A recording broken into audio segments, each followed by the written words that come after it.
Hello friends, आज हम लोग साउंड एंड वेव टॉपिक से साइंस का कुछ इंपॉर्टेंट क्वेश्चन पढ़ेंगे जो एग्जाम में हर बार आते हैं। ठीक है, पहला क्वेश्चन है कि मानव कान की श्रव्य परास क्या है। ठीक है, मानव कान की जो श्रव्य प्रकाश होता है उसका रेंज होता है। ठीक है, ये रेंज है, उसका रेंज कितना होता है 20 हर्ट्ज से 20,000 हर्ट्ज के बीच होता है। ठीक है, इससे मानव आसानी से इस ध्वनि को सुन सकता है। इस इतना और इतना के बीच होता है। ठीक है, लेस देन 20 हर्ट्ज। ठीक है, 20,000 हर्ट्ज से कम की ध्वनि जो होते हैं इससे ये मनुष्य नहीं सुन सकता है। 20,000 से कम की ध्वनि को मनुष्य नहीं सुन सकता है। इसको ऑक्टोपस सुनेगा, व्हेल सुनेगा, दरियाई घोड़ा सुनेगा। ठीक है, कबूतर सुनेगा। ये सब ध्वनि को कौन सा ध्वनि कहते हैं? अश्रव्य कहते हैं। क्या कहते हैं?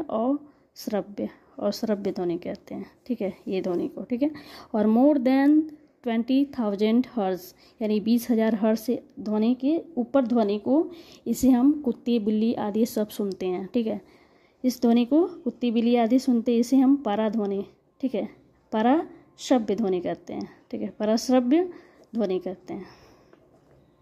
20,000 हर्ट्ज से ऊपर वाले ध्वनि को कहते हैं। ठीक है, सेकंड क्वेश्चन है कि प्रकाश तरंगे किस प्रकार की तरंगे होती हैं। तो प्रकाश तरंगे जो होती हैं वो एक अनुप्रस्थ तरंग होती हैं। कौन सी तरंग होती हैं? अनुप्रस्थ तरंग होती हैं। अनुप्रस्थ तरंग वैसे तरंग को कहते हैं जिसके माध्यम के कण तरंग के प्रकाश, ठीक है, तरंग के प्रसार के दिशा के लंबवत होता है। ठीक है, उसे हम अनुप्रस्थ तरंग कहते हैं।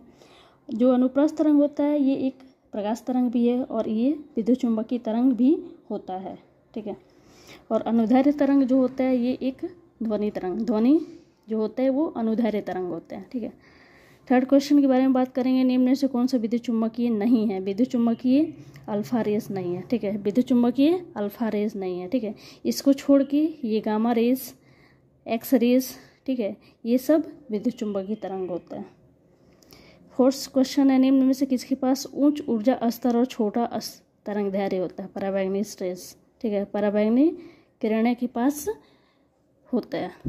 ठीक है, हम फर्स्ट क्वेश्चन की रिपीटेशन करेंगे कि मानव कान की श्रव्य परास कितना होता है? 20 हर्ट्ज से 20,000 हर्ट्ज के बीच होता है। ठीक है, इसके बीच के होता है। इसे हम क्या बोलते हैं? श्रव्य ध्वनि। ठीक है, इसको हम श्रव्य ध्वनि कहते हैं, जिससे मनुष्य आसानी से इस ध्वनि तक के रेंज को सुन सकता है। और लेस देन 20 हर्ट्ज यानी कि 20,000 हर्ट्ज से कम ध्वनि को मनुष्य नहीं सुन सकता है। तो मनुष्य नहीं सुनेगा तो कौन सुनेगा? तो व्हेल मछली सुनेगी। ठीक है, व्हेल मछली, ऑक्टोपस हो गया,